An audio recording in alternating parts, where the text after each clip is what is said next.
guy's perspective with using the photos right on it.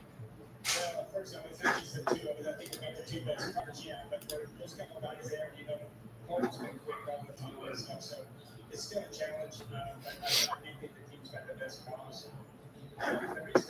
He's the leader. He's a good show how he wants to reach stuff, and everybody has to bang back until it says great, So it's up to Joseph. That's fine. He's the leader. That's what he got. It says 30 seconds I'm live, but it's also saying that I'm not live yet. Channel level settings, send feedback. Let's do this.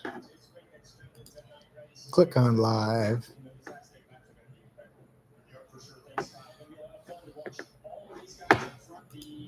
You guys can't possibly even. Hey, I see chat stuff going on. I have no idea if I'm doing this right. Ooh, there's way more chats than the one that's not live yet. Everyone is on the link on the channel page. Uh-oh. That means I did it wrong. I have no idea what I'm doing. How's everyone doing? Subscribe live.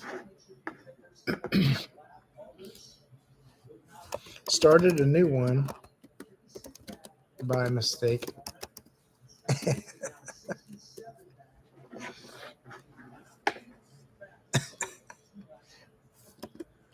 Rookie.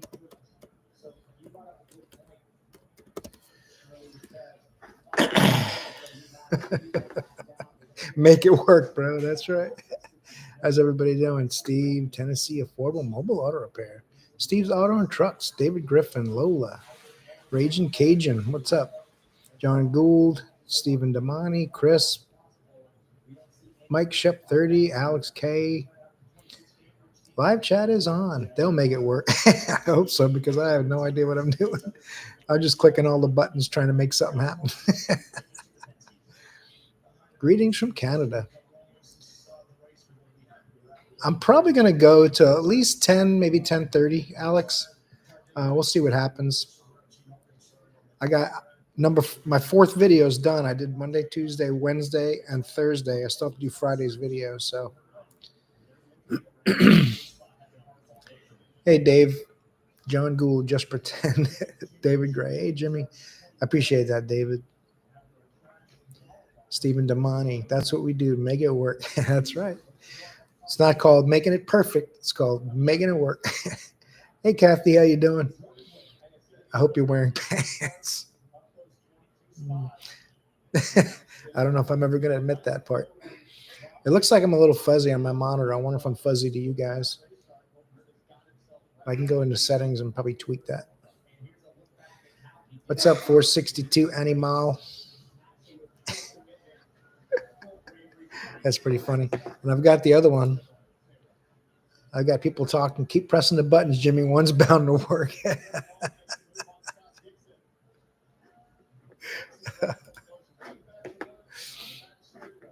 I've got a whole bunch of people on the other one going, where the heck did he go? So you got to go onto my page to find this one, I suppose is how it'll work. It says waiting for me to join on this one, but I don't see where I would join it. It's got a little live button that I can't touch the little live button on the screen on the other page, so I can't get it to pop up. Jimmy was a Spinal Tap reference. Yeah, let him know, Dan. I messed up.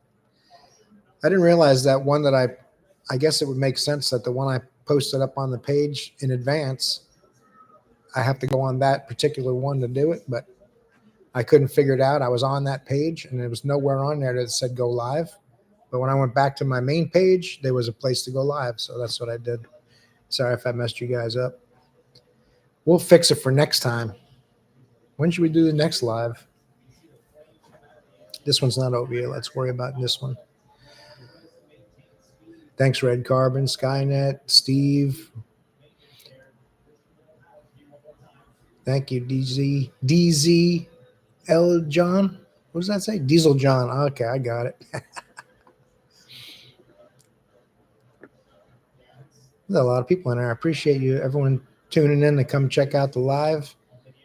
I have no idea what I'm doing, but I'm not nervous or anything. Just out of my element, I guess. Is the semi gone from my? Yeah, the semi's gone. My wife called non-emergency police, and the next day it was moved and hasn't been back. So far so good. Jimmy, need you live while you're working? Yeah, I'd like to do that, but it's someone else's business. It's not my shop. So that's something that I guess I can get permission to do it, or see if I can get permission to do it once in a while. Oh, I'm sorry, Dan, it's that late. Phil, Dan, whatever. Are you going to go by Dan or Phil? You have a hard time finding new techs.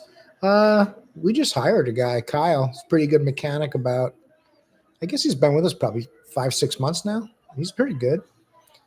He's not an A tech, but he's pretty good. He can do brakes and tires and water pumps and things like that. He did a timing belt the other day. So thanks, Alex. 20,000. I never thought when I started doing YouTube, it was just for fun. I said, there's a lot of people talking about how bad mechanics are and don't ever be a mechanic. So I started a YouTube channel thinking that if I did something that was more realistic rather than staged auto repair, that I could help some people out and have a little fun. And I figured if I got a few hundred subscribers, it would, but now 20,000 is amazing. So I appreciate all that support. No different than just filming. Just set the camera up and you're on. Yeah, that's true. I could just set the camera up and go, right? I might have to do that. But I would have to use I'm on my laptop. I have a Mac. What's this thing called? 16-inch Mac that I do my editing on. I could set up my GoPro and film like more random, like it's live, and then upload it. I guess it wouldn't be the same thing because I couldn't check your questions out and stuff like that. Need more thumbs up. Torque the like button. Appreciate that, Jim. Tennessee affordable mode. Help me. Good. I hope so. That's the main reason I do it. Honestly, I've told people a lot that I'm not going to get rich on YouTube. I forgot to where like Rain Man Ray was. I'd be doing pretty good. He makes good money, but it's just a hobby at this point. And I mean, I make in a week what YouTube pays me for like 3 months or so. So it's not like a way to get rich. It's just something I enjoy doing. I don't think the industry has a good image, and I want to try to work on that a little bit and help some younger mechanics out and make some friends. So I made a lot of friends on here. I really appreciate it. Dunkin' Donuts gift cards and tools. I got someone sent pizza last week. That was Savage. Eric's his first name. I don't see him on here yet, and Marty's always sending me stuff. Really, everyone's really generous. That just liking and subscribing makes a big difference. So let me read some comments here. Difficult as the public are walking in and out of the shop. Yeah. I usually try to be really careful putting people's faces on that don't work in the shop. Everyone in the shop says they don't have a problem with it, but sometimes with customers, I got to hide the camera or not film things. And there was an incident when I first started the channel a long time ago that I want to try to avoid. So I try to be more careful with that.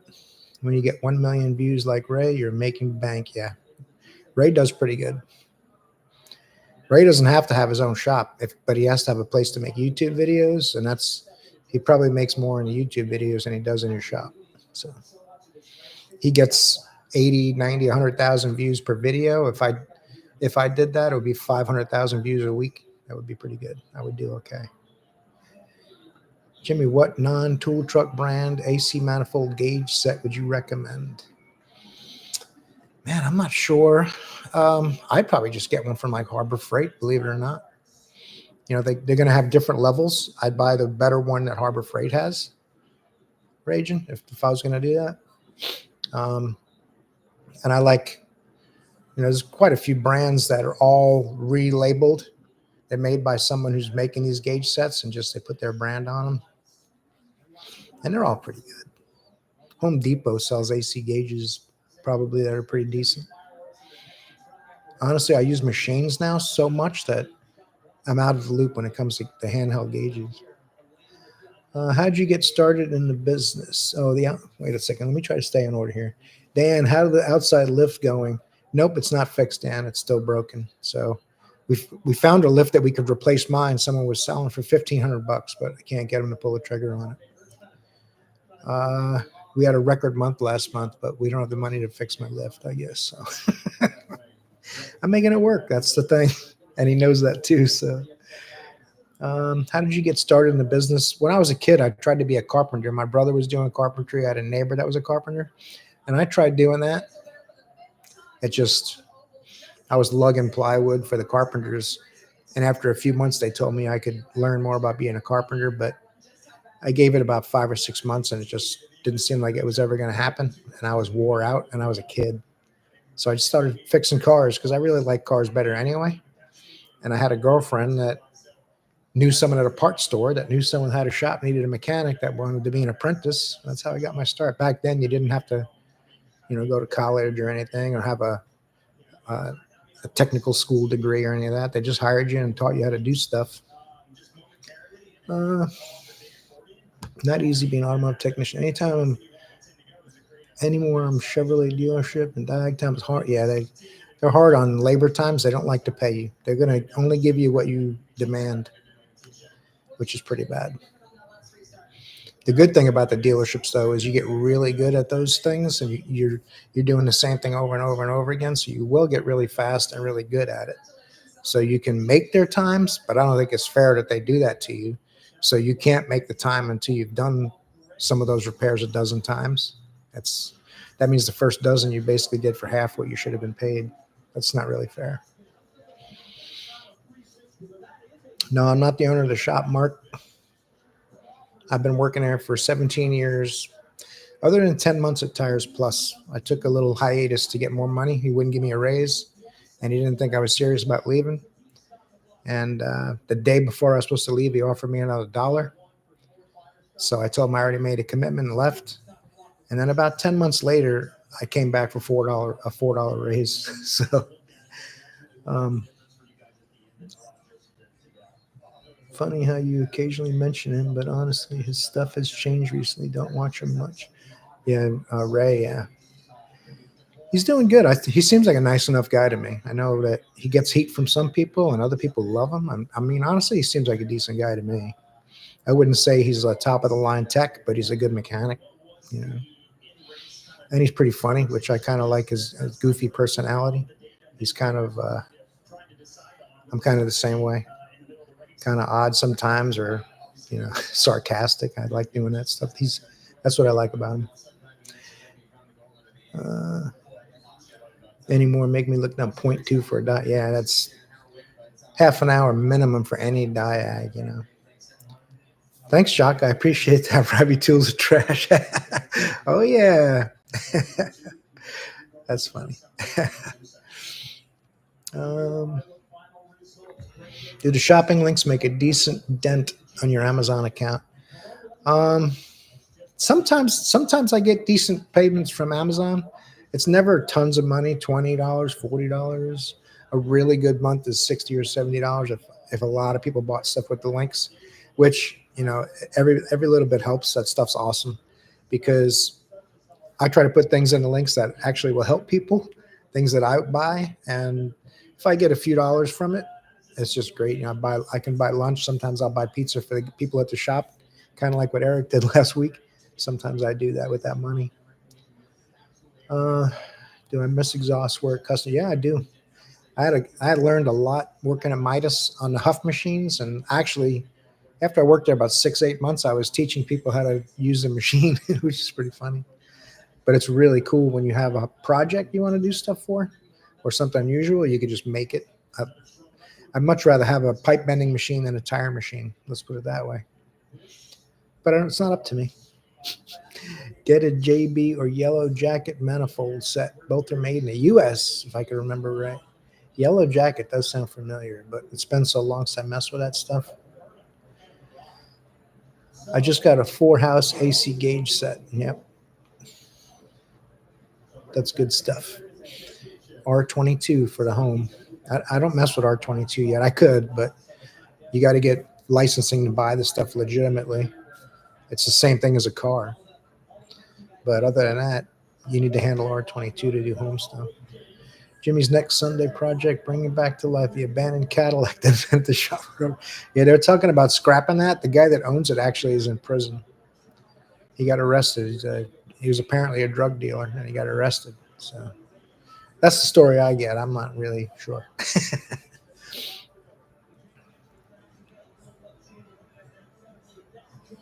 Declan, thank you. I appreciate that. I haven't seen it yet, but I will check my emails. Much appreciated. Um, Diesel John, yeah, there are updates on the project truck. I just got my Delta Pag fan assembly today, and man, that thing looks awesome. But I'm going to make a video installing it and all. I thought I was going to assemble it. They were going to send me all the separate parts. That thing is all completely built. It has 4 or 5 wires coming off the side, 4 wires and a temp sender wire coming off the side. Everything's attached to it. It's all one piece assembled. It's absolutely awesome. You'll see it in the video coming up soon. Yeah, thanks, Red. I'm more knowledgeable than Ray. I've been around the block. I've done so many things over the years. I've been doing this since 1982. So you learn a lot. I've done chassis off restorations and fabrication, and like I was talking about the pipe machine, all that stuff. I've been building engines and fixing cars so long, and I'm not really afraid of anything like some mechanics are. If I don't have any experience with it, I usually figure it out. Just another way to make it work, right? So Fast and Furious, bro. Brandon, Kissimmee there's a lot of Fast and Furious cars. So I probably only really say that about 1 or 2 times a day, when I could probably say it 8 times a day, but I figured it would get old if I did that. What's up, Paul? Never thought you would do do one. Jimmy Paul from England. Yeah, what's up, Paul, man? I'm glad you're here. I just don't have time. I don't mind doing them and hanging out with all you and seeing what you're up to and answering questions, but I'm so busy. Like I said, I still got to do Friday's video.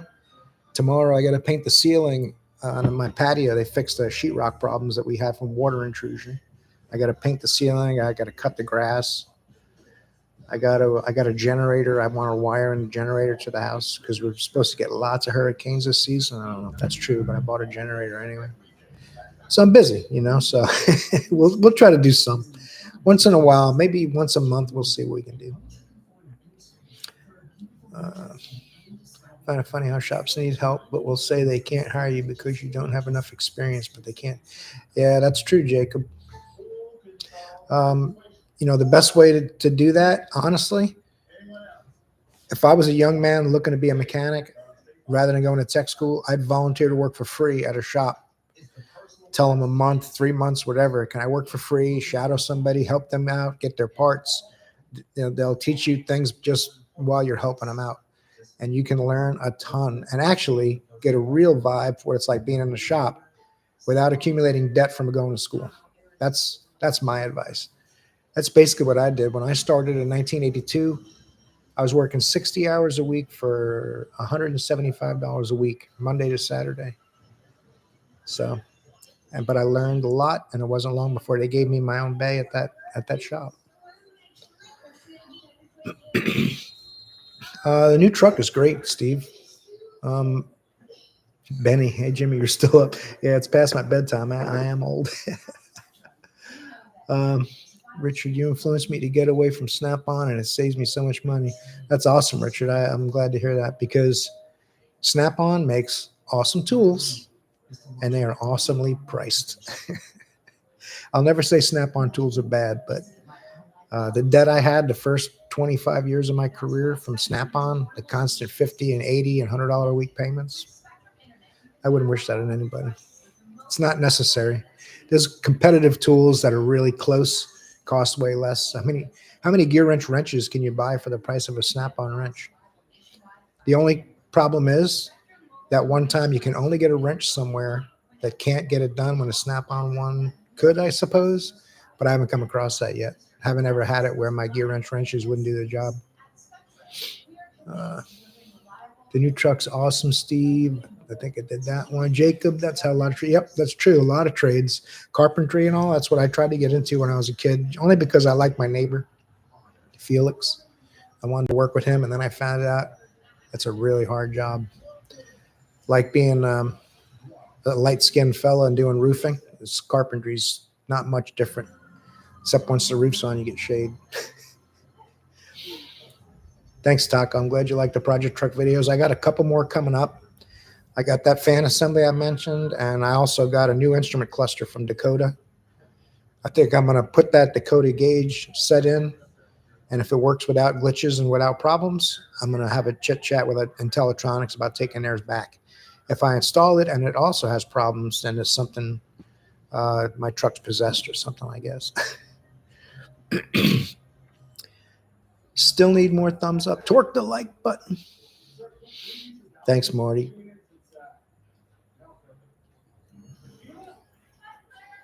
Learned a lot. Exhaust work. I was in a Rust Belt too. Yep.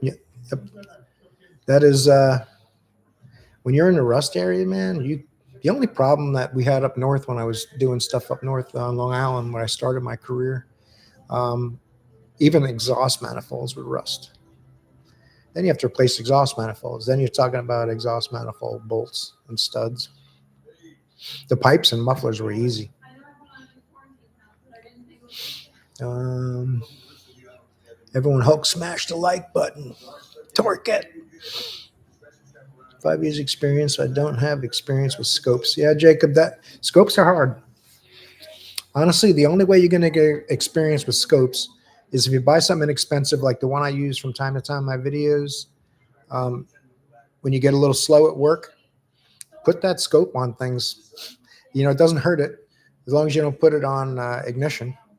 But put the scope on a throttle position sensor and figure out which wire has the 5 volts, which one's ground, and then work the throttle and watch what the scope does. And then you can move the screen, the buttons to make the dwell time and the voltage. You can change on the screen and adjust it till the pattern gives you some kind of pattern, and just play with stuff that's working, and you'll have a good idea what it's supposed to look like. Injectors are really good. Scopes help a lot with injectors. There's a little bump in the pattern that shows you the mechanical movement of the pintle, and if that bump's not there, the injector's not moving. There's a lot of little things like that, and you just play with stuff that's working to get a good idea what to do when things aren't. It takes a lot of time and effort. You got to be determined, because when you could be relaxing, you're taking out the scope to play with it. Let's see here. Sending you something to stop the smell of the skunks.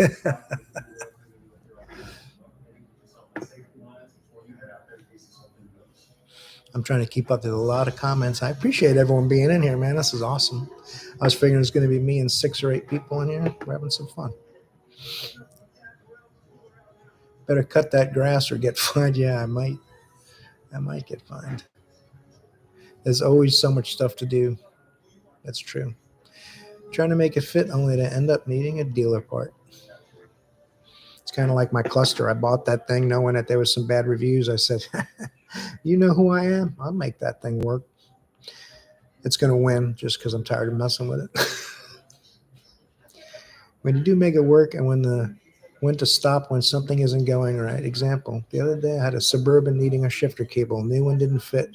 Not OEM. Wasted time. Yep. Sometimes a lot of times lately, I've been putting just the bushings in the eyelet, just because it's easier than doing the whole cable. And normally the cable has no problems. It's only the ends that crumble and fall off.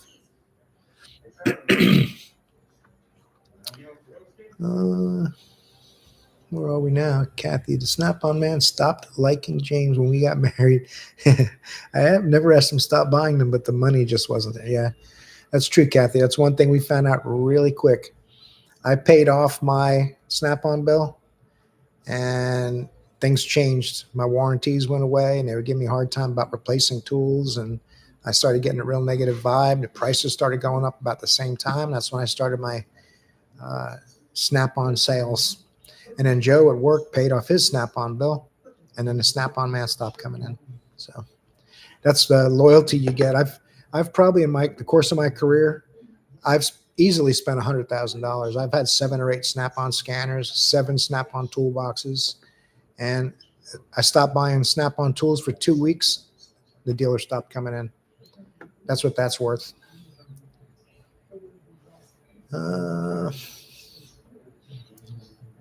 Maybe 5 full sets for the price of the Snap-on flanker. Probably, yeah. I bet you the Snap-on, a set of metric Snap-on wrenches from 21 down to 8 millimeter is like $750, $800, I believe.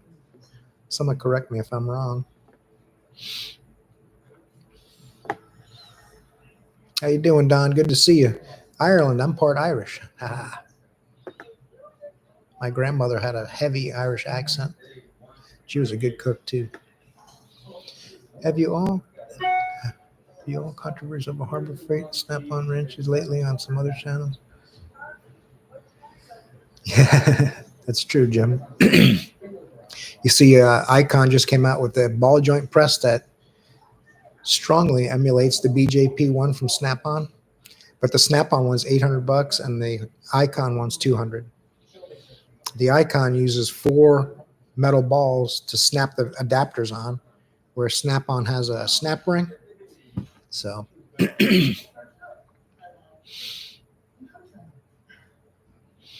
got an update on the shallow China box. Yeah, Shaka, that thing's been fantastic. I even made a video where I opened the bottom drawer and stood in it because people say they tip over easy. Because if you know anything about physics, we'll just go over this real quick. I won't harp on it too long, but if you know anything about physics and geometry, doesn't matter how deep the toolbox is, it doesn't stop it from rolling over, because a deeper toolbox has deeper drawers. So when you pull the drawers out, the drawers are sticking out further. So a 25-inch box with 25-inch drawers puts about the same leverage on the center of mass as a 30-inch toolbox with 30-inch drawers. If that makes sense, does that make sense? I know people will tell you that you could open every drawer in a Snap-on box and it doesn't fall over, but the Harbor Freight one will, but they both fall over. Matter of fact, Joe's Snap-on toolbox fell over and he owns an Icon box now. It's funny because it's true. Who else we got here? Have I missed the, oh, Marty, man.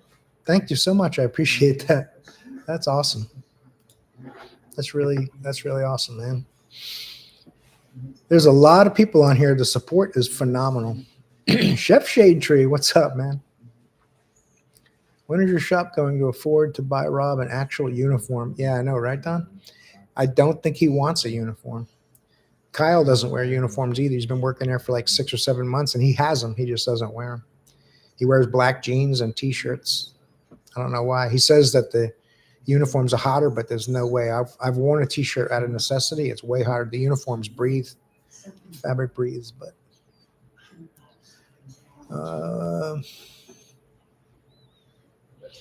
appreciate you watching my videos, Steve. That's awesome. Technical Tyler, message retracted. Finally a live stream. What's up, 716? Crazy Snap did that same to us, that work. Yep. Last guy left with his hair on fire. Not me. Wasn't me.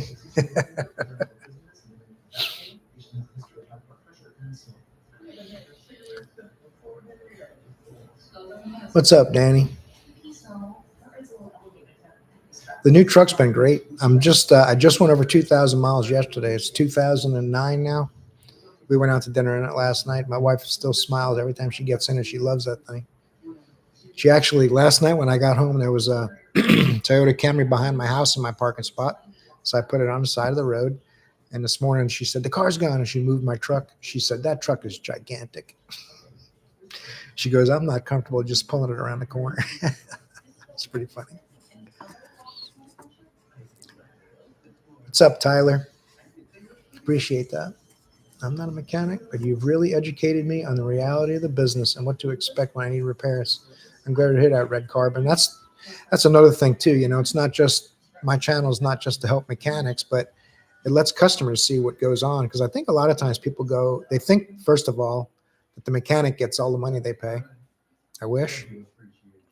I'd work a lot cheaper if that was the case. And second of all, they don't realize just how involved some of these repairs are. So my videos, even though they probably only show 20 or 30% of the average repair, you still get a really good idea. I try to make it so you get a good idea what's going on. A lot of these things are getting pretty complicated.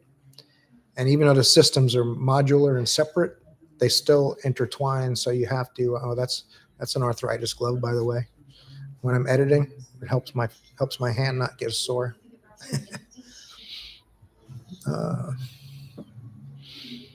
Don't forget to give the live stream the thumbs up. That's right, 462 Animal. Tell them how you like that. Steve, for warranty, they pay us what we got paid the first time because we're a Napa service center. No matter whose parts we use, they prefer we use Napa, honestly, but it's like an insurance thing. So if I do a water pump that pays 4 hours labor, and 8 months later the water pump's leaking, I get 4 hours to do it again. The shop doesn't charge the customer, and Napa reimburses the shop to cover what I get paid. So the only time I work for free is if I make a mistake. And that happens. Luckily, not a lot. Not that I'm so awesome, just that I'm wound a little tight, and I tend to double and triple check things. So the problems are few and far between, luckily. I also hate working for free.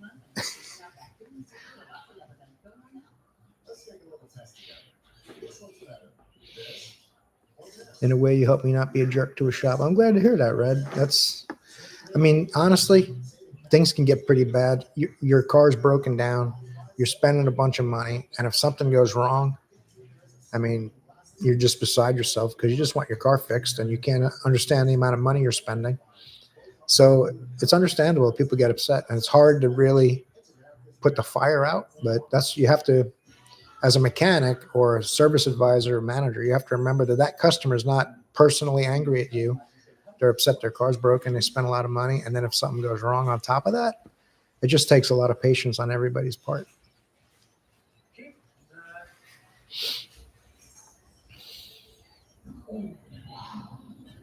.462's on it. Thumbs up. Torque the like button. My 73 Icon is holding up great as well. Awesome. I like it, man. That's been a great toolbox. The only thing that I could say would be better on the Icon is if they had drawer locks that the handle like flipped in the front, but I'm guessing it would make it more expensive because the little detents, they just feel a little weird. I'm spoiled. I had a Snap-on Epic, so I'm kind of spoiled by that. But for what I paid $5,900 for the whole setup, the locker, the top, the bottom, everything. And it has 6 sets of heavy-duty casters on it. I got extra handles around if I ever need them. $5,900. And what set me off on the Snap-on one, I wanted a locker for my Snap-on Epic, and it was $5,800. And I said, what? So I sold my Snap-on box and bought the Icon for $100 more than a Snap-on locker. Parts are getting outrageous. That's right, Steve. They are getting outrageous. And the quality controls. I would say the past couple of months, we haven't seen as many bad new parts. But for a while there this year, we were seeing like 1 out of 3 parts would be bad. The prices have gone up.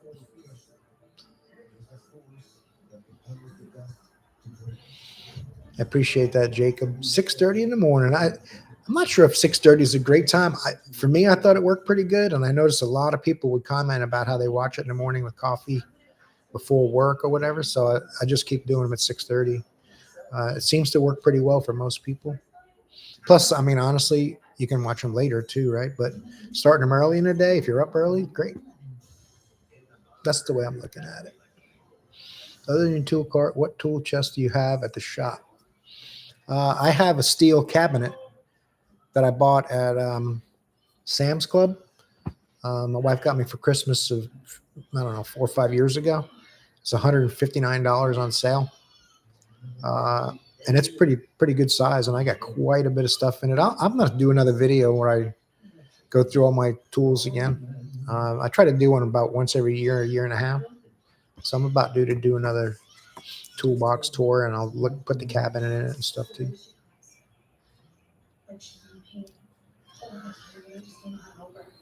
Chef, I always work for free compared to what other guys make wrenching. Yeah, probably. If you're working on friends' cars and you're flipping cars and stuff, yeah, there's going to be a lot of that free stuff. I started charging people half what the shop labor rate was. And it not only made it so I made a little money if I did a repair, I saved that person money. But a lot of people, they just don't want to pay you half. They'd rather just go to a stranger and pay full price. Thanks, Nick. Appreciate you, cuz. When are you going to be in town for lunch again, man?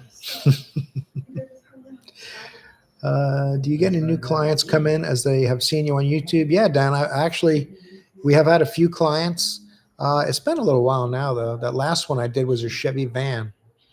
And I fixed quite a few little things for him without charging him, but he declined the major parts of the repair. He took it. I think once he found out what was wrong, he did it himself, which I don't have a problem with that. I got to go, Jimmy. Congrats on 20K. I learned from your channel that I have ever watching Rayman. I appreciate that, Don. Take it easy. Have a good night, man. What's up, Mitch? Good to see you live. Good to see you too. You can't get parts, Steve? Uh-oh. We have, within about 3 miles, we have O'Reilly's, AutoZone, Advance, Napa, and we have a Chevrolet dealership and a Ford dealership, all within about a 3-mile range. So we do pretty well getting parts. The traffic's bad, so sometimes I go, well, it's 4 o'clock. We're not going to go through the traffic. We'll see you in the morning. That happens, but Harbor Freight stepping it up. Some of their stuff is actually pretty nice. Yeah, they have gotten pretty good, Phil. I don't have any problem with most of their Icon tools, especially, and even some of the Pittsburgh stuff. If you're a DIYer or you want to buy a tool just to see if it's something you're really going to need to be higher end, you can try the Pittsburgh stuff. I've had good luck with all that stuff. A lot of people hate it because it's not bougie enough or because their friends pressure them not to buy it. And I wish it wasn't that way. I don't, people think if you have any Harbor Freight tools, you're a sellout or whatever, but I do what I'm forced to do. I'd rather buy all Snap-on stuff, but once when the wrenches were $300 or $400, that's what I would use. When they get to $700 or $800, I look for alternatives. Just like in the grocery store. Jimmy, what was the worst car you owned since you were 17 years old? 89 Nissan King Cab was probably the worst car I've owned. Had a lot of problems with that, but I think part of it was trying to tow a small trailer with it. It couldn't even tow a small trailer. It was such a wimp. I got rid of it and got a Silverado. 3 a.m., Mitch. Arizona. That's right. Are you up that early all the time? Arizona is nice. You keep telling me how nice the weather is there. I got some friends that live there.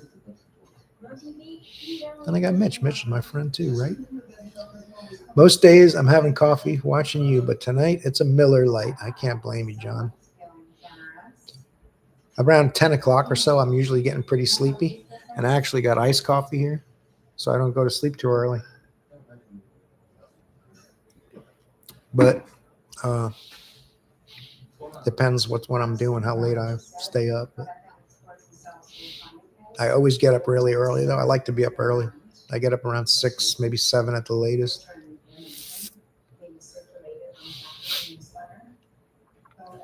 Every morning, coffee and a day in the shop. Thanks, Marty. Phil, what would you suggest a young guy get into the mechanics business?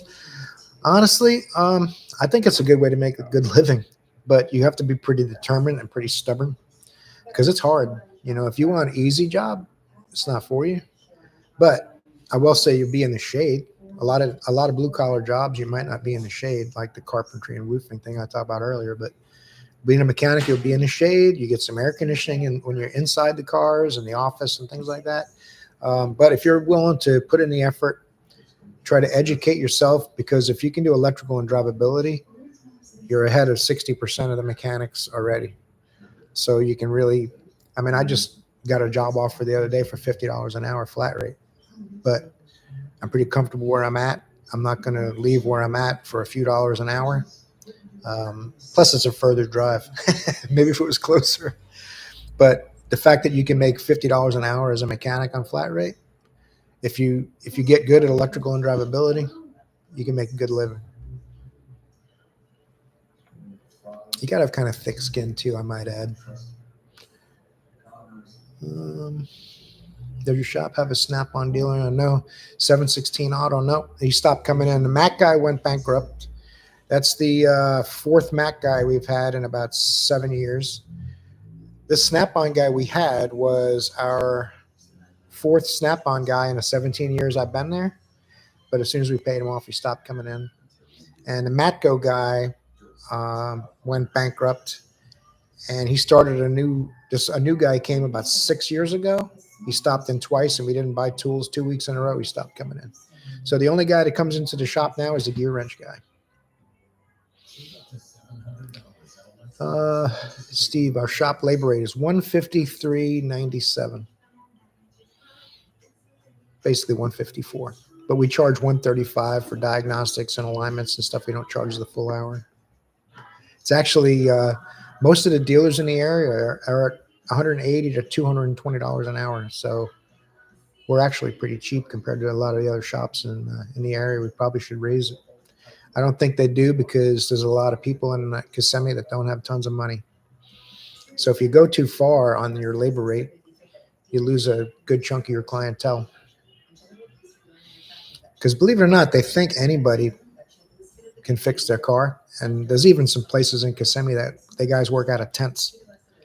And, I'm not, they'll charge you $60 an hour, and who knows what's going to happen with the work they do. So why don't you buy the shop? I'll be down there in September. Get ready for lunch. Okay, Nick. Phil, why don't you just buy the shop? The guy that owns it now bought the business for $750,000 without the building or property. He leases the building and property on top of the $750,000 he paid for the business. And the guy that owns the property will not sell it. He's retired. He's the landlord now. He collects his rent, and I think the property is willed to his sons. So no one's buying the shop I work at other than the guy who owns it now, and he's 81, 82 years old, and his son's in his late 40s, I think. So I'd consider buying a shop eventually. Maybe when I'm just about ready to retire, I'll buy a shop and run it rather than doing the work myself. I'll do the diagnostic stuff and let other people do the repairs, something like that. But I'm still feeling pretty good. I'm still doing okay. Let's see here. Good thing the Honda dealership is further away, knowing that Hondas never break down. That's right, Red. Our part store, DoorDash or back order. Yeah, Steve, we get DoorDash deliveries once in a while, which is kind of strange. They'd rather pay someone for each individual part to be delivered than have someone on their payroll delivering parts all the time. I don't know how I guess they save money based on benefits and vehicles. They have to maintain a vehicle or two, all that stuff. Harbor Freight has good jacks and stands. I have my jack stands, I think, are from Sears. I have to look at them. They're little jack stands. We usually use the big shop commercial jack stands. They're like 10,000-pound jack stands. Remember you mentioned something about you had a shop. Are you ever going to open another one? Jacob, I had a partnership with Joe, me and Joe, that work at the shop together now. And I got taken advantage of by someone who I'm a little naive when it comes to business. I always think that people will treat you the way you treat them. But I've come to realize as I've gotten older, that's kind of like thinking that a lion won't eat you because you didn't eat him. It's just, it's kind of a shame, but you kind of have to have your guard up. I know people that got it taken advantage of by family members and stuff. So how can you trust somebody that you've known a few months, And I did. And that was the first time I lost my 401k because that's what I spent to be a partner. And the guy that I gave it to turned out to be pretty shady. So that all went south. And then I said, you know what? Being a mechanic is less stressful.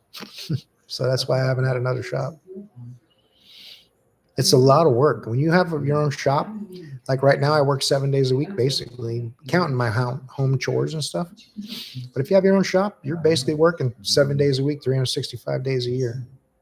You can't really turn it off. At least I couldn't. If I know there's something that I could be doing, it'd be hard to turn it off and not do anything and go on vacation and things like that. Like I said, maybe when I'm getting closer to retiring, I can start a small shop and run it and just kind of, if you can find good people, then I can kind of do that through my retirement. But I don't know. We'll see. I guess I just don't feel any pressure to do it at this point. You have a car you won't work on, Mark. Let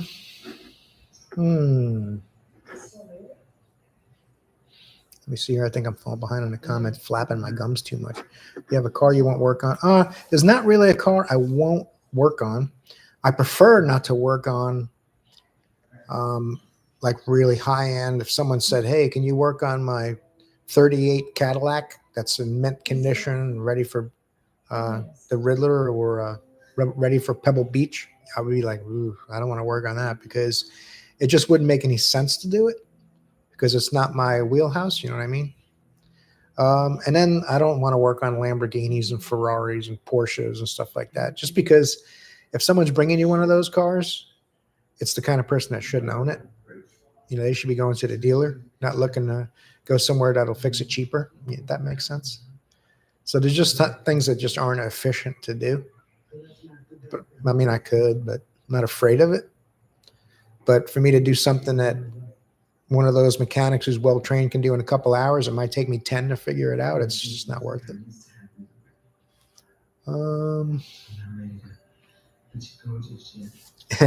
Come visit anytime. You can stay. A free tour guide. Thanks, Mitch. I appreciate it. Mike, I picked up a set of short impact sockets from Harbor Freight Metric and SAE on clearance for $6 each last Sunday. Hell yeah, that's awesome. Steve, dealership AC in the shop. Yeah, Steve, some dealerships do have AC in the shop. What's up, Sean? How you doing? Kathy, James once had a snake fall out from under a car he was working on. I haven't had a snake fall out from a car, but I have had squirrels and rats, plenty of bugs. And not long ago, I think I made a video. We had a customer come in with a Mustang, and he had a cat had kittens in the frame of his Mustang. And I think the mom actually didn't make it because he brought it up to the shop for us to get the kittens out, not knowing the mom was in the frame too. And the mom tried to get out of the car while it was moving. She didn't make it, but we saved the 3 kittens. And he told us a few months ago that the kittens are all doing well.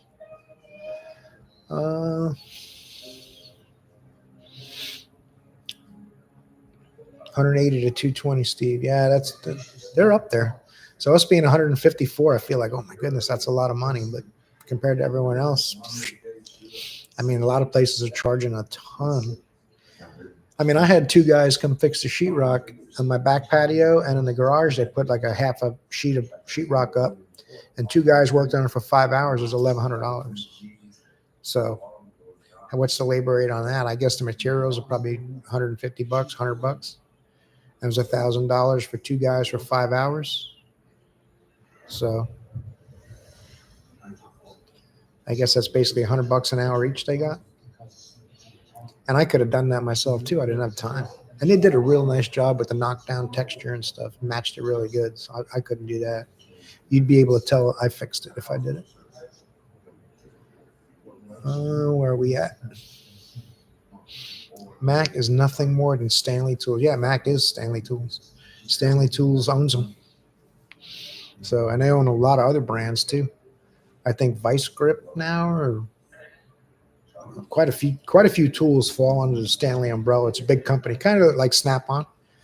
You know, Snap-on says we make that ourselves. We make that ourselves. It's because they start out buying third-party stuff, and then they end up buying the company that makes it for them, and then they make it themselves after they bought everyone. Yeah, the money for the Mac brand on a tool. I find that Mac is one of the least expensive of the tool truck brands, for the most part. The scanners, they mark up quite a bit, but their hand tools aren't too much crazier than the regular brand name stuff, I don't think. Of course, like I said to you, my Mac guy's been gone now 10 months he hasn't been in. So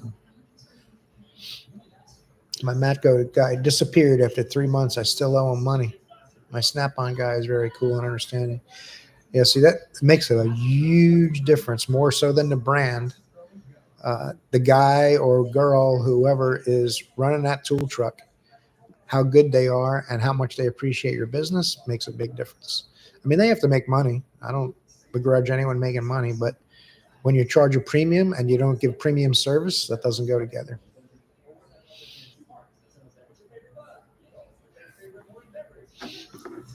Thumbs up. That's right. Tell him 462. I'm falling way behind on these. I charge 75 an hour mobile mechanic and have to turn work down. Yeah, 75 an hour is really cheap, Mitch. That's really cheap. I'd at least be like $99 an hour. Because what happens is if you have too much work, it means you're too cheap. And because I mean, you can work for free and you'll have work lined up down the road for months at a time. You won't be able to keep up with it. But you have to charge your worth. You have to be fair to yourself too. And if you're doing a good job, I mean, I don't think $100 an hour is unreasonable at all. Most shops charge way more than that. And if you're standing behind it, especially, my buddy charges $80 an hour, not very much money where we're at. And I'm not working right now because of nobody having money here. Yeah, that's tough, chef. I mean, $80 an hour is cheap. Just like Mitch said, he does 75. I mean, that's cheap. But sometimes if the people in the area just don't have the money, there's not much you can do. You can barter and things like that too. You know, you fix mine, I'll fix yours kind of thing. But Phil, thinking of moving to Florida. I'm in Ohio. What's the affordability down there? Housing has gone through the roof here. I bought this house for about $125 in '99, and it's appraised at like 4 something now. So housing's gotten kind of crazy. But there's areas that are just outside of Kissimmee. I think because of Disney World and Mickey Rat, that housing's a little more in this area than it probably should be. It's probably in the high, I would say low to mid threes. If you go 45 minutes east or west from Kissimmee, or even going like towards Ocala, it's probably cheaper than it is here. But I love Florida. You got to deal with the 4 or so hottest months in the summer, but the rest of the year, it's awesome. No income tax. And if you stay in an area where there isn't quite as much traffic as Kissimmee was awesome until about 10 years ago, and it started going downhill maybe around 2010, 2009, when there was a lot of home bankruptcies. People in England and stuff started buying homes and doing long-term rentals, and that's why there's no parking spaces in town here in my community, because there's 8 adults splitting the rent, which HOA is not supposed to allow, but they do. So Kissimmee I wouldn't recommend, because there's no road around here that isn't bumper-to-bumper traffic in the morning and in the afternoon. But there's lots of other cities in Florida that are nice. Not everyone has your best interest. That's right. Insurance in Florida is 10 times as much as Ohio. I bet you it is. Kissimmee is one of the highest places in the world. Well, I shouldn't say world. It's one of the highest places in the country, because in Kissimmee, you get people who have no insurance and could care less if anything happens. You get people that are just trying to get to work. You get people that are retired and they're not going anywhere. They'll go half the speed limit. And then you get tourists who don't know where they are. And you mash them all together, you're in Kissimmee. So insurance is really high because there's so many accidents. You guys hear the ambulances and fire trucks going by in my videos. I don't put them all in the videos. I edit a lot of them out. Thanks, Discipline. I appreciate that, man. $4.99. Thank you very much. Forced my girlfriend to watch one of your vids. She was bored out of her mind, but she doesn't understand. I appreciate that. Do you guys need help in the shop? No, we're honestly, this past couple of weeks especially, it's been kind of slow because of school start. Big Scout 15. How many years have you been on YouTube? Danny, I've been on YouTube now 3 years. I believe in May was 3 years. I mean, I've been on YouTube since 2013, but I never really put any effort into it till about 3 years ago.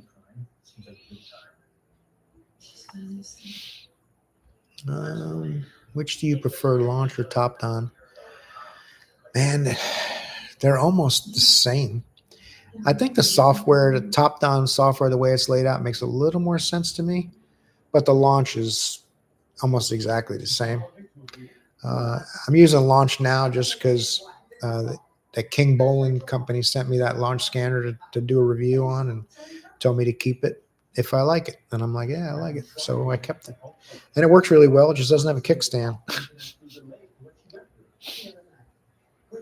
I think right now, Autel, launch, top down, any of them are going to serve you well.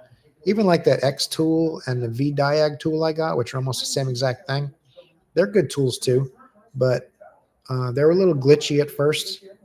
And when I told them about it, suddenly within a day or two, there was an update and it fixed every little glitch I had. So that's pretty stand up too. The only thing I don't like about the V-Diag tool and the X tool I have is the cord. So you guys won't see them too much because of the cords. I mostly lend them to other people in the shop and all.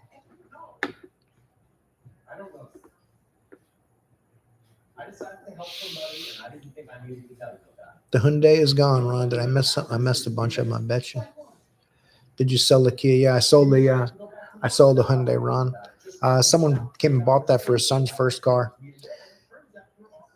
I said, it's got a new engine. Because he was like, what have you done to the car? So it's got a brand new engine from Hyundai. He's like, what? He lifted the hood. He's like, I'll take it.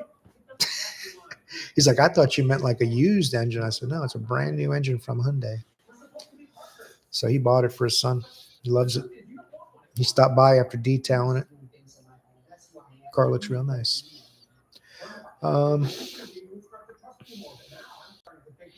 See the latest post. Check chat is set to live, not top comments. That's right, Dan. Tell him. I look at it like I am retired and mobile mechanics more something to do.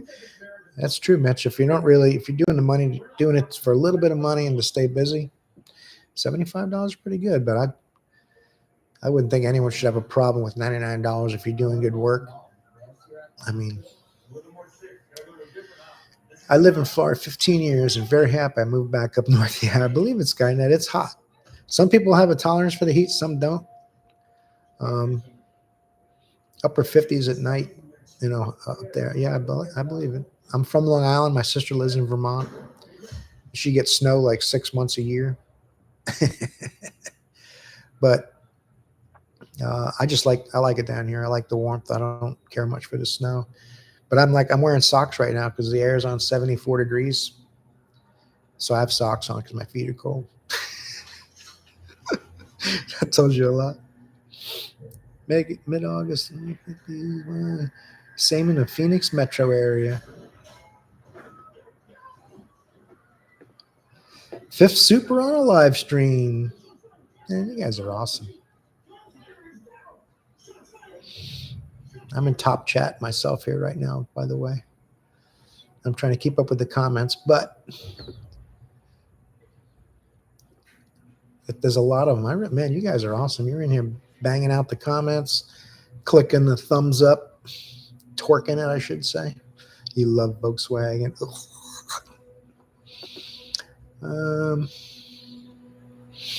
You love Volkswagen.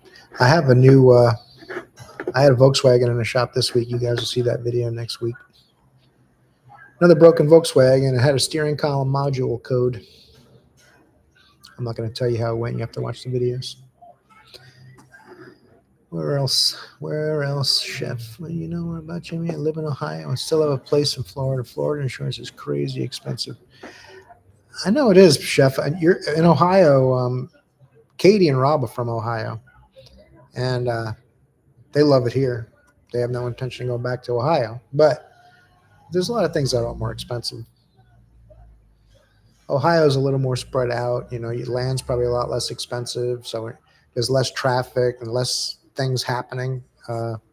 Like here, we have Margaritaville, we got Old Town, Disney Springs, Universal Studios. Um, I forget the one that used to be like Busch Gardens. Now it's something else. We got SeaWorld, all within about 15 miles.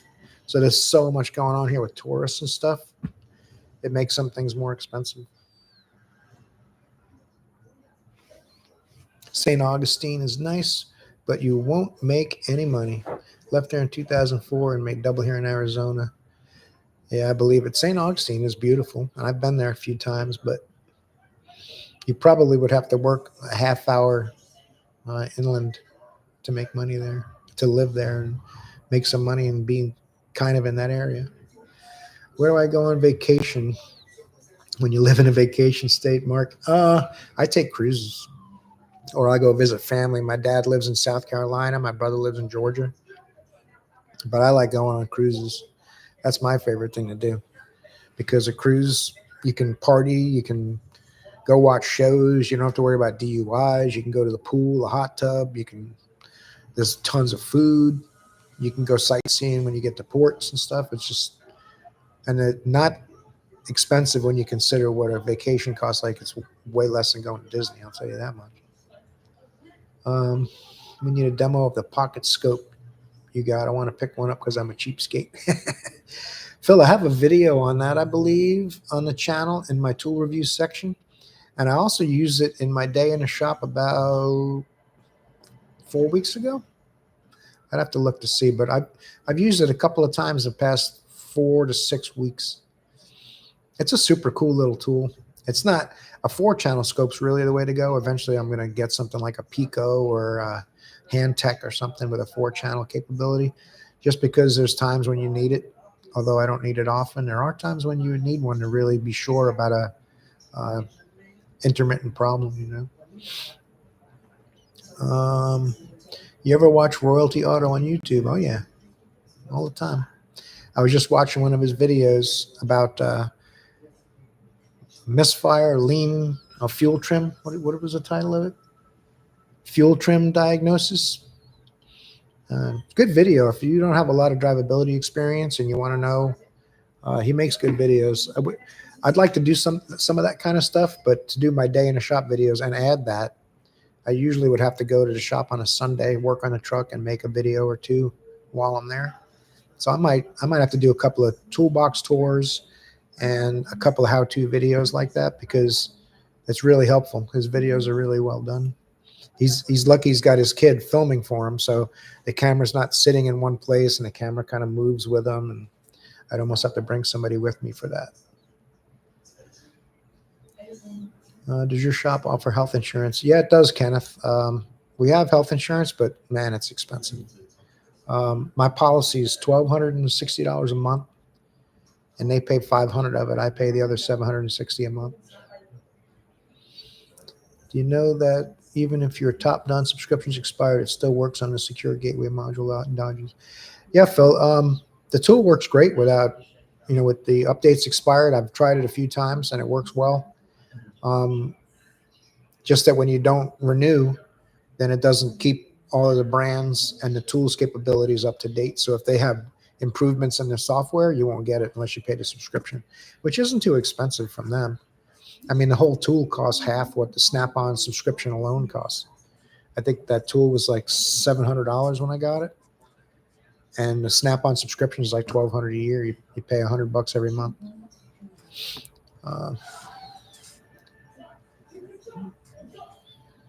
Alex came down to Florida in 2015. What I have noticed from my trained eyes, no blinkers and cutting over 3 lanes with no time between, but taxes and the weather well worth the move to Florida. That's true, Alex. People will go, oh, there it is. and they just go all the way across all the lanes. I've even had people that live here that are idiots and don't think they should have to wait in line with everybody else. They'll drive down the right turn lane and time it so when the light turns green, they cut in front of everyone and go straight.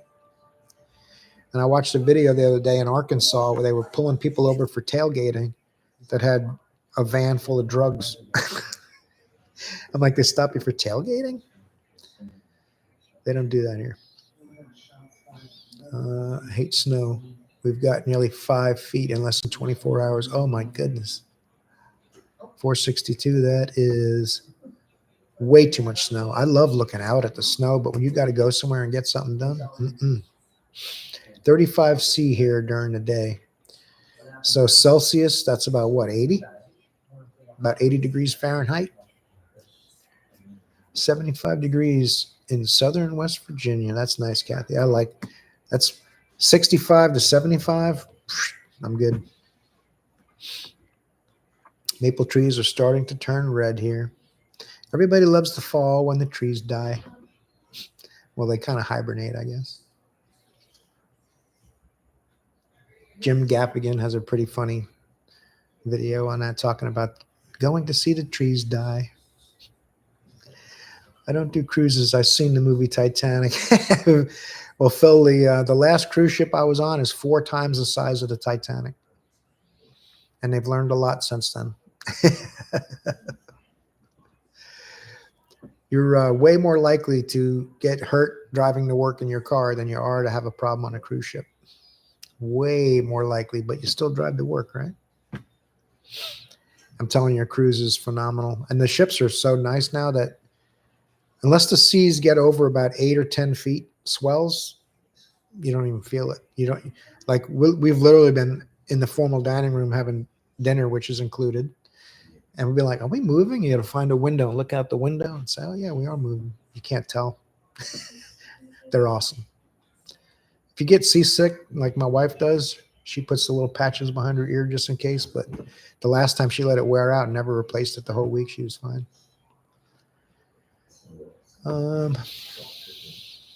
Hi, Mike. How you doing? In Seattle. Hi, Jimmy. Have you ever so considered doing a collaboration with other YouTubers? Yeah, Chef's actually come by the shop. Chef Shade Tree, he's come by the shop. And the problem with doing collaborations, there's like a pecking order. Like the first interaction I had with Rain Man Ray, he called me small time. But I think he was just poking fun. But the problem is if you don't have near the subscribers someone else has, they think you're just trying to tag along with them and let them help you. And people don't, they tend to want to, like if someone has 200,000 subscribers, they want to do a collab with someone that has 400,000. That makes sense? If someone has 10,000 subscribers, they want to do one with someone that has 50,000. So, but honestly, if anyone ever said to me, hey man, I want to come by the shop and do a collab on a project car or something, I wouldn't have a problem with that. The only YouTuber that's close by that I know of is Ray. And he's not even that close. He's a couple hours away.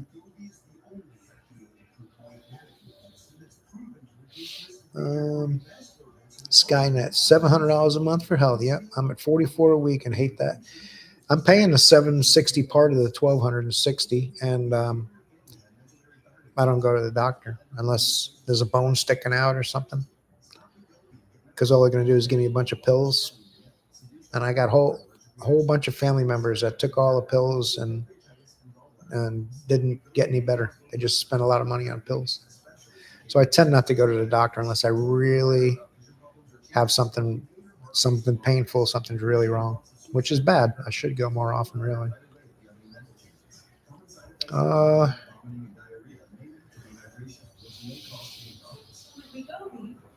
Nearly 100. Yep, that's awesome. You guys are awesome. Congrats on 20K. I appreciate that, Wayne. Any new tools you're planning on getting soon? I did just get a generator. I think I mentioned that. That's not really a tool. But I have a couple little things in the works that I'm thinking about getting. I'm going to have to do videos on them. I'm thinking about upgrading my scanner too, to tell you the truth. But The scanners I have work great. Um, the next big purchase I'll probably make would be a scope, believe it or not. I don't use them a lot, but um, I just like to have one. When you do need it, it's a great tool. It'll sit in the box most of the time and come out twice a year probably, but hello. I didn't say hello to Wayne from Iowa yet, did I? How you doing, Wayne? Would you rather work in an AC shop with the doors closed or open doors like now? Oh, I'd much rather work in AC in the summer. I'll tell you what, Mark, this year has been really mild. I shouldn't say nothing yet, but it's only been in the low 90s. It's not really hot for this time of year here. Usually it's upper 90s, 96, 98 every day. I remember 2009 or 10, I think it was 100 degrees or more every day for 6 weeks. But lately it's been 92, 93, not that bad, but air conditioning would still be nice. I just tolerate those 3 or 4 months of heat, and then it's in the 80s and 70s the rest of the year. We get down into the 40s like 6 or 8 days a year.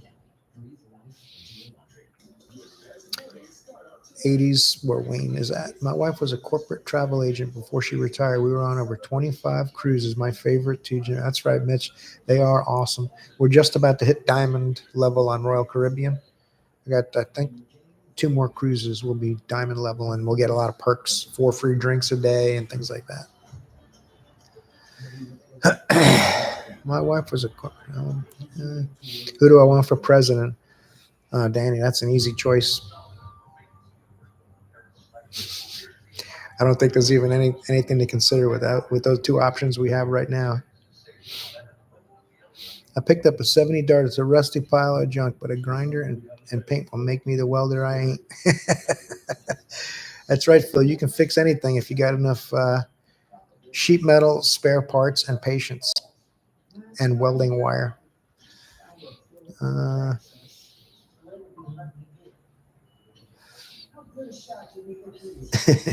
Anyone not on life support for you guys down there would be an improvement. I don't go to the doctor. Last time I went to the ER, when I got my foot ran over by a Silverado, still was an $1,100 copay. Yeah, that's what I'm saying, Phil. My copay is through the roof.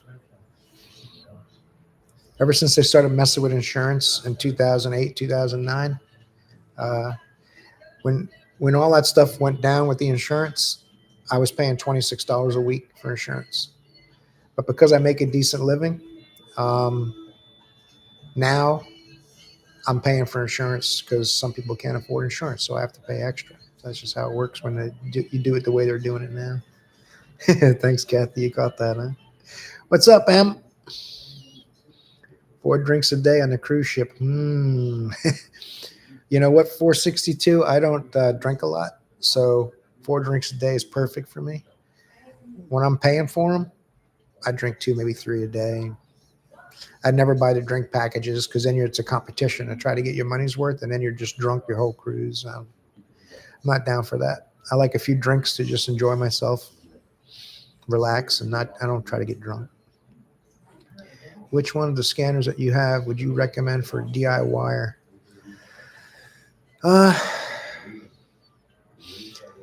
Honestly, I don't think it's so much about the model specifically. It's top-down, launch, or Autel, and you get the best one you can afford. They're all very capable, fantastic tools. They're all phenomenal, and they're all a good value. If you buy their $400 to $600 one, you'll have bidirectional and wireless capability, which is what I prefer, because it's awesome to be able to take your scanner, go down to a vent solenoid under the car with the key on, and tell it to turn the vent solenoid on and listen to it click under the car. If it has a cable or a cord, you can't do that. So, Mitch, we've averaged over 110 for over a month, but 17% humidity. Yeah, that's nice, 17% humidity. We're usually 170% humidity, so throw a 0 on it.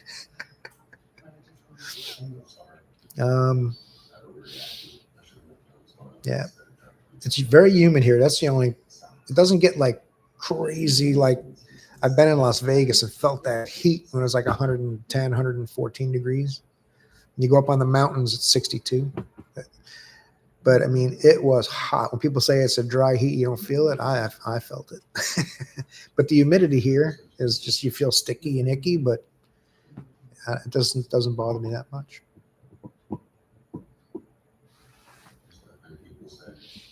More comments. He's almost at the end. Jimmy, isn't kind of sad the state of the world when people are broke and they are charging $50,000 for overpriced used junk?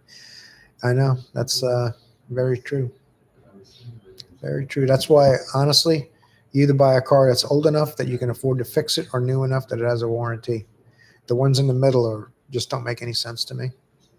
I like technology, so I used to drive. I've drove old vehicles my whole life until about 10 years ago.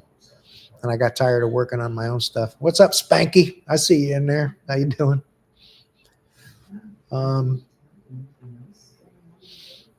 So I like the technology, and my son-in-law is a sales director for Toyota, so I get good deals. So I just got my wife a Corolla Cross hybrid, $20 more a month than she was paying for the regular one. So it's a lease.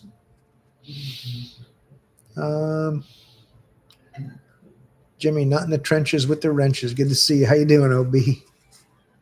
How does the HOA work in the States? We don't have it in Europe. Dan, the HOA basically takes care of the entryway where your community is, and they'll do lighting, street lights, and stuff like that. It's not gated. Gated communities are different. There's a whole other set of rules where they have to take care of the roads and everything. But our HOA is a non-gated one where they just take care of the entryway, and they'll put Christmas lights up at Christmas time and stuff, and you give them like $300 a year. And they're supposed to help keep the neighbors in line. But it doesn't take long to realize that, you get a patch of grass that dies. They send you a letter saying you have to fix your grass. They tell you every 2 years you have to pressure wash the sidewalks in your driveway. They don't let the place get a little run down, which is kind of good. But on the other end of the spectrum, they don't keep up with the long-term rentals and the eight and 10 adults living in a house to share the rent. They don't stop that from happening. So it kind of defeats the whole purpose. So then you end up just paying the dues, and you don't really get the service you're supposed to. So that's why if I ever buy another house, I won't have HOA. It'll be an older community. Hit up the drive-through for my booze and my vape, and then I take a trip and never leave the farm. That's a good plan, Phil. At lunchtime, do you go out or have lunch from your home, Mark? We go out. We get lunch delivered on Wednesdays and Fridays. We used to go out, but we just all eat together as a group on Wednesdays and Fridays and watch YouTube videos and enjoy lunch in the air conditioning. And once in a while, me and Joe will go out, or Nick Myers will stop by and we'll go to lunch. But I don't like to eat lunch out every day. It's expensive. So I usually bring leftovers Monday, Tuesday, and Thursday. Rather than throwing the leftovers out, I eat them. I don't have to spend $12 at the drive-thru. Humidity has been ridiculous this summer. It has been humid. It hasn't been that hot, but it has been humid. 100 degrees is hot, regardless of humidity. Hate people who suits a dry heat. You know what? 100 degrees is hot. The only problem is 100 degrees and 80% humidity feels really sticky and yucky. But most of the time here, you're in the air conditioning, and I'll take AC breaks. Like if it gets really crazy hot and humid, like those times it was 100 degrees here, I just took an AC break every 45 minutes or so. I'd spend 10 minutes in the air conditioning. So I didn't, if as soon as you start to feel wobbly. Extreme gaming. How do you fix a problem where your AC all of a sudden goes hot and then goes back to cold? That could be anything from a compressor relay that's not energizing. The contacts go bad, so it'll click and make the sound that it's closing, but it won't send power to the compressor. Could even be an actuator in a dash going from hot to cold on its own. So there's a couple of things. I'd probably get a scan tool if it's a modern car and check that out.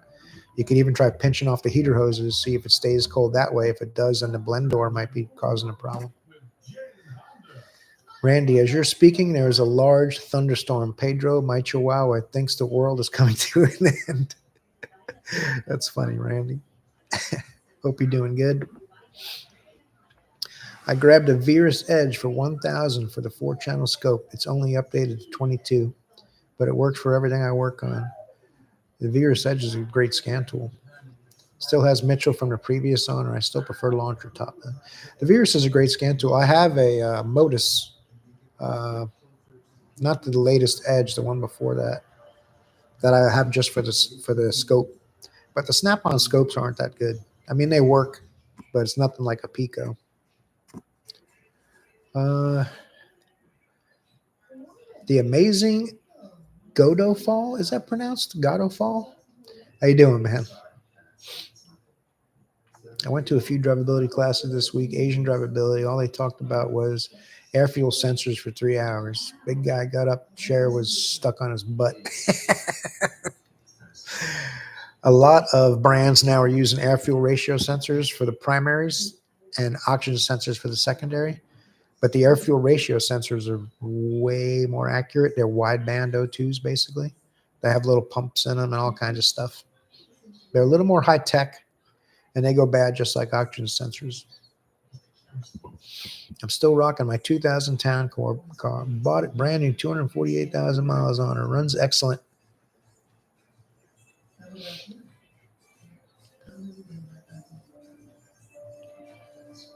But looking to upgrade finally this fall. There you go, Phil. Get yourself a nice Camry. Which I really, if I was going to drive a sedan, that's what I'd be driving. I am a little bit of a Toyota fanboy, but I also like GM, which a lot of people don't like Toyota and GM nowadays. Are you getting the Icon ball joint press? Nope. I have the Snap-on BJP1. Honestly, if something big breaks on it, then I might. I'm also curious to know if the adapters from that fit the Icon. Not only is it $200 instead of $800, but it comes with way more adapters. Do you have any recommendations for a good land yacht car? Something like the 60s and 70s Cadillac sedan DeVillas and Chrysler New Yorkers, best year range for stuff. You know what? It would be amazing to have something from the 60s in a Cadillac. That'd be a phenomenal car. As long as it's a fairly popular year that you can get parts for, that's the biggest thing. I prefer the 60s. If you're going to get 70s in a Cadillac, it would be like up to 72 or 3 at the most. Anything 74 into the 80s, they get kind of crazy with all the vacuum systems.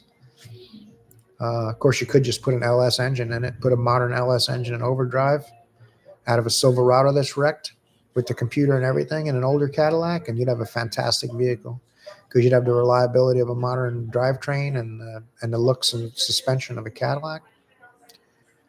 Chrysler New Yorkers, the older ones are great. Same thing, mid-70s and older. But I'd take the Cadillac. I wouldn't. Honestly, if I came across a really good deal on like a 61 Cadillac, like my grandfather used to have, I wouldn't hesitate to buy that and put an LS in it.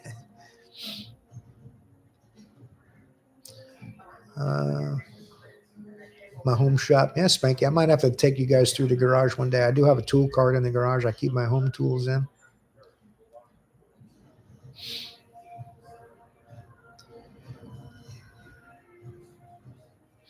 What's the sheetrock patio look like? It's just an overhang.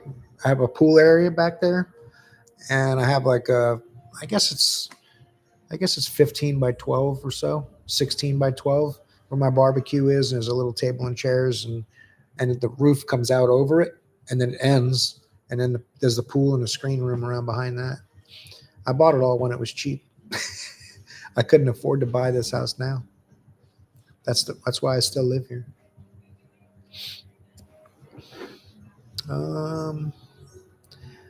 What's the funniest thing that's happened in the shop? Well, Dan, the funniest thing that ever happened in the shop was one time I was cranking what's the little Chevy, not before it was called a Chevy Cobalt, Chevy Cavalier. It had a leaking fuel pressure regulator. I was a much younger mechanic, and I was cranking it, trying to find out why it wouldn't start. I worked at Pep Boys, and all of a sudden it backfired and fire started rolling up the firewall. And that's when I realized the exhaust was full of fuel, but it was too late. It was on fire. And this guy, Dave, who's a super laid back guy, he's always smoking, and he looked like a homeless guy, but he was actually a really cool guy. He's like, "You need a fire extinguisher?" While I'm running around with a chicken like without a head trying to find a fire extinguisher. That's probably one of the funniest and scariest things.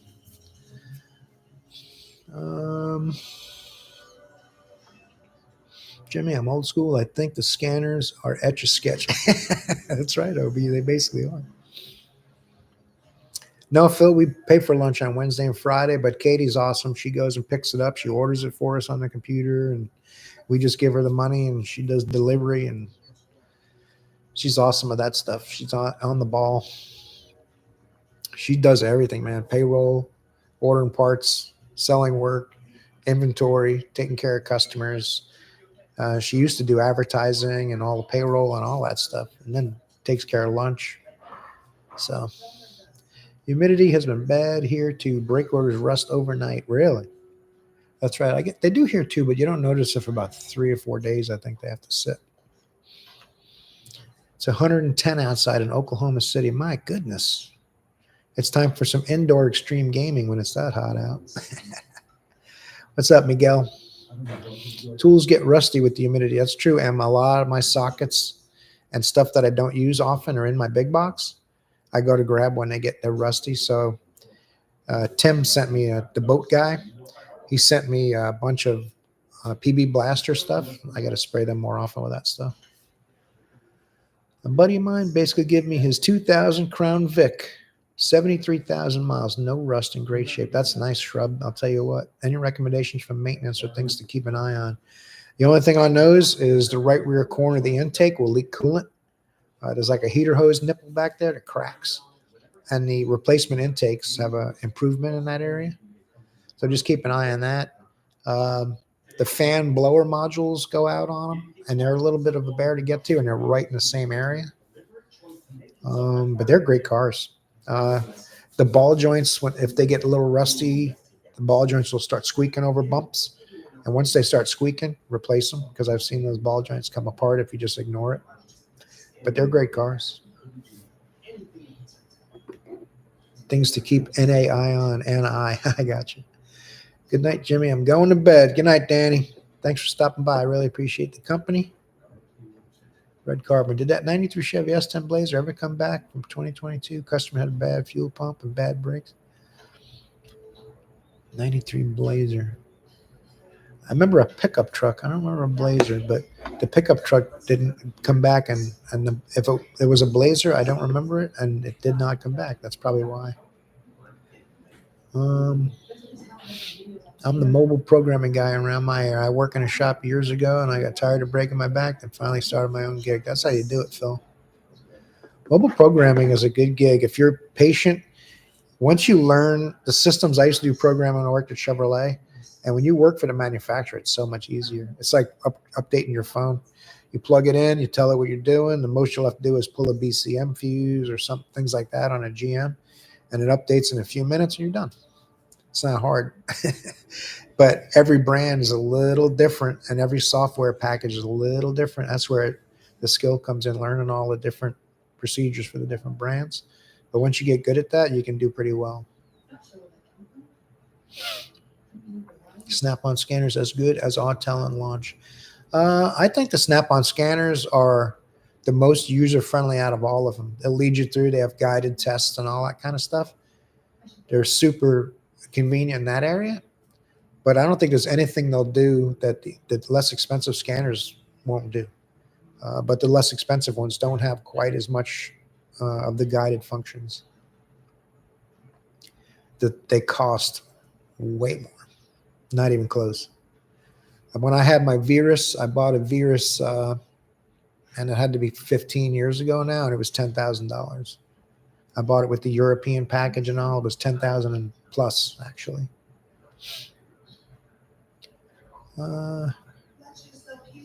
What's up, Sherrod?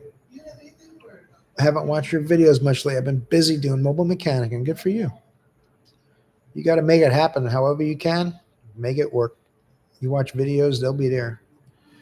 But you do need to watch them more, just so you know. I'm a big fan of not having a car payment. Yeah, I was the same way. I like when my kids were little, I was raising my two boys.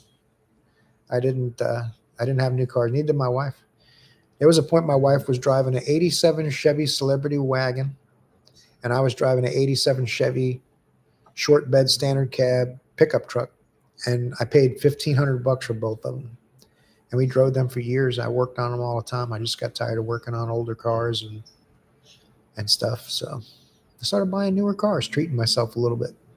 It's not a good investment though, and I'm aware of that. It's not.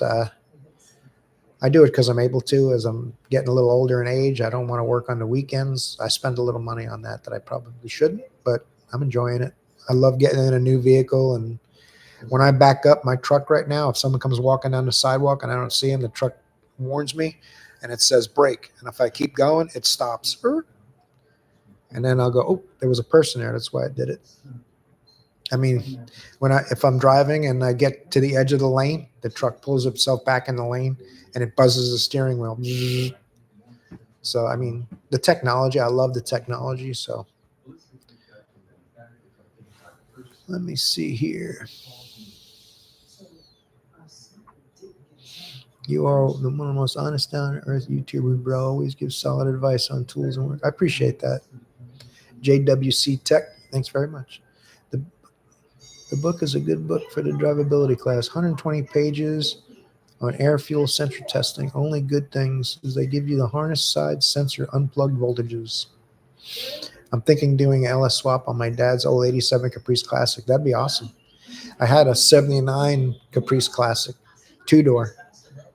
Pretty rare car. I bought it from an older guy, and I had it about 6-8 months, and the engine blew up, so I put a Corvette 350 with a 4-bolt main in it. That was a nice little car. When we moved to Orlando, I sold it. Thinking doing an LS something. This thing, BJP about 2 years ago, $300. Wow, that's awesome. Yeah, that's awesome. The BJP one, I mean, it's crazy money, but there are some tools that you just go, you know what, I got to spend the money because this thing, you can do U-joints with that thing really easily. You're not fumbling around with all the adapters and you're falling on the ground, you're picking them up, and just that little bit of convenience goes a long way. So it's worth a few dollars more. But have you ever had a wheel fall off? No, Pico, I haven't, but I have been close. I had one that someone else had done the inspection and an oil change and sold brakes. I worked at Pep Boys. There was 2 shifts, and they went home and they told me to do a brake job on it, and all the wheels were on it, and they said it gets front brakes. So I went over to the front brakes, pulled the wheels off, did the front brakes, set the car and the truck on the ground. It was actually a Blazer, a full size one. I set it on the ground and started driving it out, and I felt the back of the truck do this. I'm like, what the heck? Pulled it back in. The mechanic that looked at it and did the oil change took all the wheels off, sold brakes, put the front wheels on and tightened them, put the back wheels on and never tightened them. And then it only needed front brakes. So I don't think it was an intentional setup, but it sure kind of felt like it at the moment. But I think it was just someone just forgot to tighten the back wheels, and it happened to need front brakes. That was close. So now I check. I don't know if you've seen in some of my videos, I even checked the wheels I didn't take off. If I only took off front wheels because I saw metal to metal through them, I still put my torque wrench on at least 2 or 3 of the lug nuts on the back wheels that I didn't even take off. How's the sloth doing? The sloth's doing great. Ellie, she's doing great. They have Instagram. She's on Instagram too. Homeless looking guy must have been rattling with the skunks.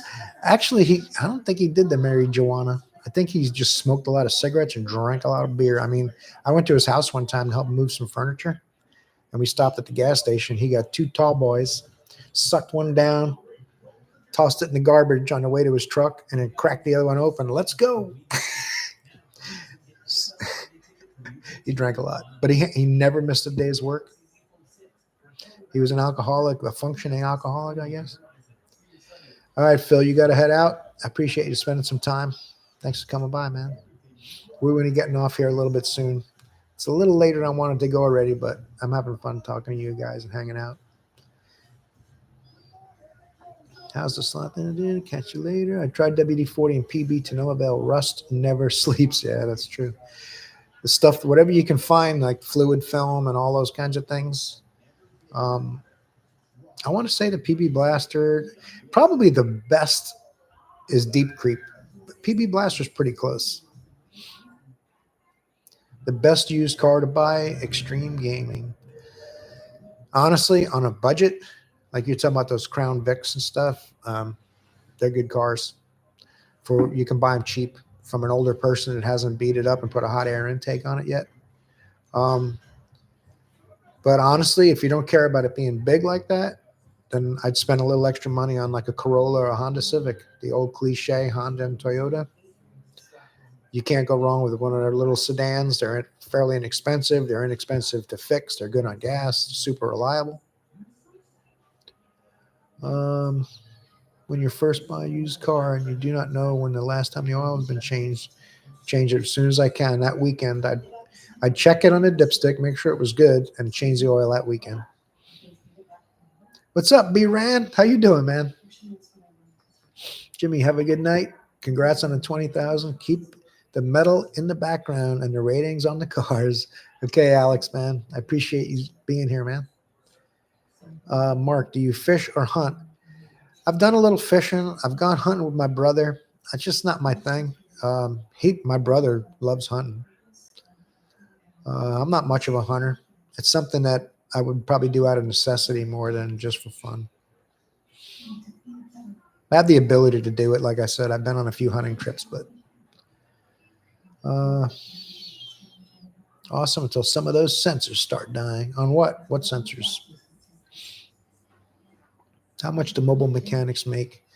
It depends on the mobile mechanic. I know a couple guys that are mobile mechanics that work a few days a week to make $700, $800, $900 a week, and they're happy with that. And so they take the rest of the week off and don't schedule work. And I know other mobile mechanics that work 6 days a week and make $3,000 a week. So it just depends on the person, you know. If you're good at what you're doing, you get a good reputation, you'll have tons of work. If you charge fairly to yourself and your customers, you'll be busier than ever. Thanks for the $199 discipline. I appreciate that. This week, I did 39.8 hours, I think it was. It was okay. It was pretty slow. I had 2 good jobs every day. Both my sons now in their 50s were raised with wrenches their whole lives and are proud of it. Exactly, OB. That's true. Every person should at least know how to change their oil and how to check their tires and their wipers, top off their own washer fluid, all that kind of stuff. Everybody should know how to do that. But not a lot of people care enough to take a few minutes to figure all that stuff out, you know. Biggie, you've been listening while driving or you be chatting. Hey, that's cool, man. I just appreciate you stopping by. 3:35 in the morning, Dan. Oh, my goodness gracious. Whew. I'll be going to sleep here probably within half hour, an hour of getting off of here, and then getting up at 6:30 to go grocery shop with the wife. And then my chores will start after that, and then I'll finish Friday's video. Have you seen a failed head gasket on a Honda 1.5 yet? What do we have? We had a bad head gasket last week, but it was on a Nissan. I haven't seen one on a Honda. I have an 88 Civic and getting a 2010 Corolla with 38,000. That's the way to go, Em.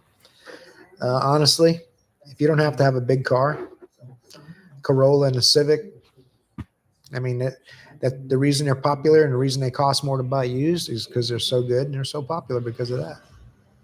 Crown Vics used to be cheap until Cletus McFarland started. That's true, Kathy. That's very true. Cletus started doing the racing, and he was buying 20, 30, 40 of them things at a time, taking them all off of Facebook Marketplace. So now they're $8,000. They used to be $1,500. What you have to do is find a Crown Vic or a Grand Marquis that some little old guy or little old lady still has, and they're just giving up their driver's license. You can buy it with 65,000 miles on it or 100,000 miles on it. They're good cars, easy to work on. That's the only place they get tough is in that right rear corner.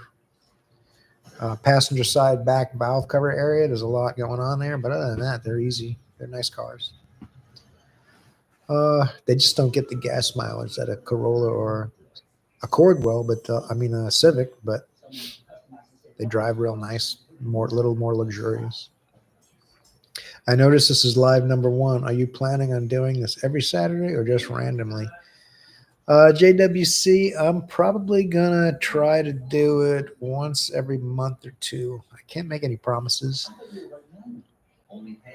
I was gonna get off after an hour, and it's going on almost 2 hours, but I'm enjoying it. So the only problem is I wanted to at least get the 5th video partway done tonight. I may do that after we get off here, just a few minutes, kind of I dump all my little clips in a folder on iMovie and at least build a video for that day. And then I'll just start editing it tomorrow after my chores are done. Because I have until like Tuesday night. I try to give my members Friday's video early, along with a short or two during the week. Everyone that's a member gets the video a little earlier. So I try to make sure I at least get Friday's video up by Tuesday night so the members can see Friday's video anytime after that. Thanks, John. I appreciate that. Good night. Good night, Red. Appreciate you. What engine's in your new truck and what's the gas mileage? The Tundra is a 3.4 liter twin turbo V6, and I'm getting about 17 and a half around town, and it gets about 20 on the highway, which is pretty good. I mean, it has, I guess it's around 70 horsepower and 100 foot-pounds of torque more than the V8 had, and gets about 8 miles to the gallon more, 6 miles to the gallon more. So I'm liking it. Some people are bagging on the V6 twin turbo, but they don't understand that engine is made to be turbocharged from the ground up. It's not, they didn't just take their Camry engine and put turbos on it. That's what people, yeah, they had problems with some trucks and they're giving people free engines because of that. But that was 834 trucks out of 400,000. So if you watch some videos, they make it sound like there's Tundras littering the highways everywhere.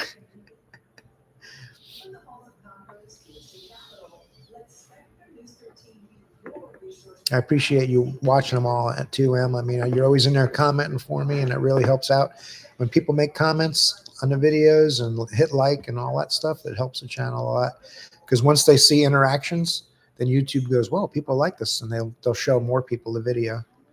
So, I mean, it's got to show to 1,000 people for 20 people to click on it. So when 1,000 people click on it, that means a lot of people got to see it, right? We'll do a burnout. Oh yeah, my truck will do an awesome burnout if I want. I have to turn the traction control off and don't put it in 4-wheel drive. Is salary bad for a technician, Jacob? I don't think so. As long as it's a fair salary. I think most technicians are underpaid, especially if they're skilled and they're good at what they're doing.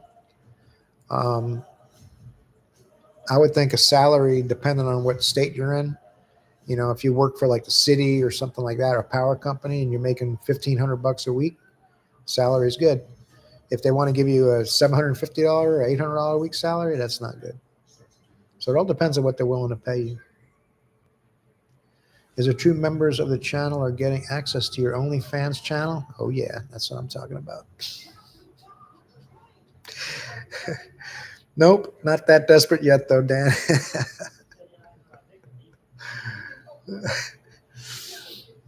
The algorithm likes thumbs ups and comments. That's true. That's what it is, Steve. It sees interactions, and it knows people are involved in the content and that they like it. And if you share it, that helps a ton. All that stuff makes a big difference.